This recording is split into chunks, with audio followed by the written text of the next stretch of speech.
Hello everyone, Palumbo here. Video we're doing today in the case of Madeleine McCann. Again, we're going to focus on Jane Tanner's sighting. Before we start the video, you're innocent until proven guilty. In my previous video, I shown you the farce with regards to the McCanns telling Sandra Felgueras that Jane's sighting of that man was the abductor, folks. No ifs or buts. The McCanns told Sandra Felgueras that Jane almost caused the abductor. In my previous video, I also shown you the farce with regards to the German police saying Christian Bruckner was responsible for the disappearance of Madeleine McCann. So if the McCanns are telling you that Jane's sighting was the abductor, and the German police are telling you that Christian Bruckner was held responsible, or was the man responsible for Madeleine's disappearance, then they should be related, shouldn't they, folks? They should be the same man.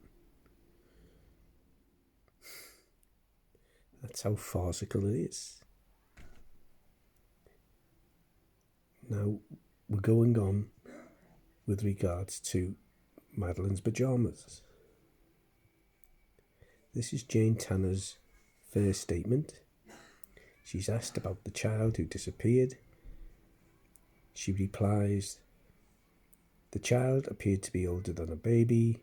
She was barefoot and was wearing what appeared to be cotton pyjamas of a light colour, possibly white or light pink."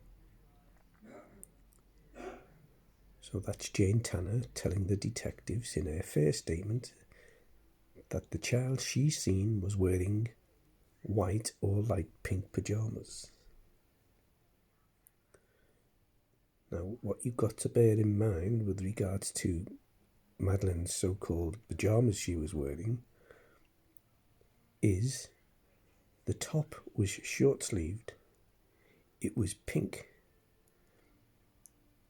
and it had a motif of, I think, a donkey on the front.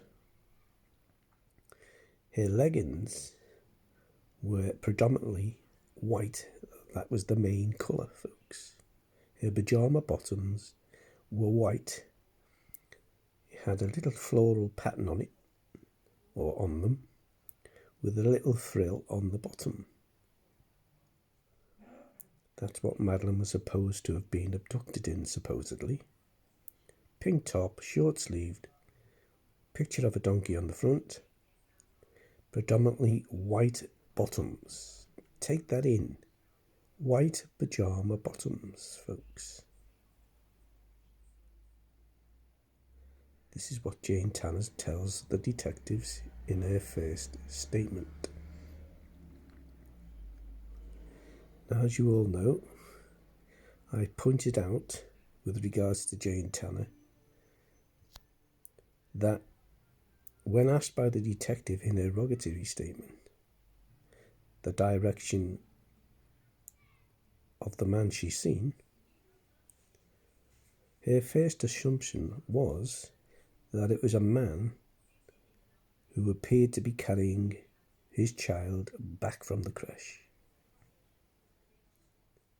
Jane Tanner knows where the creche is,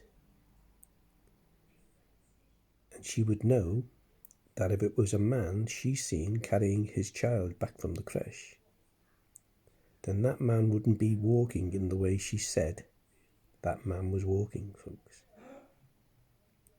This is why the detective was taken aback in that rogatory statement and said to Jane Tanner, well, if it was a man carrying his child back from the creche, wouldn't that man be walking in the opposite direction to what you said he was walking, Jane? Because the detective in 2008 also knew that there was a crash, folks, and they knew where that crash was. So by Jane saying to them, her first assumption was it was a man carrying the child back from the crash. The detective knew in 2008, take that in, not 2013, in 2008, the detective knew where the crash was. And the detective knew that if it was a man carrying their child back from the crash, they would not be walking in the way Jane said they were walking. They would be going the other way. In that rogatory statement, Jane had to quickly think of something. So she told the detective, well, maybe it was a man walking his child to the crash. And if he went a certain way and took the shortcut, it leads down to the crash. But that wasn't her first assumption, was it, folks, when asked by the detective? Her first assumption was it was a man carrying his child back from the crash. Which means Jane did not see that man walking the way she said she did. Because her first assumption would be that it was a man carrying his child to the crash. That's what she would tell the detective. Anyway, back onto Madeleine's pyjamas. And we're going to go to Fiona Payne's rogatory statement.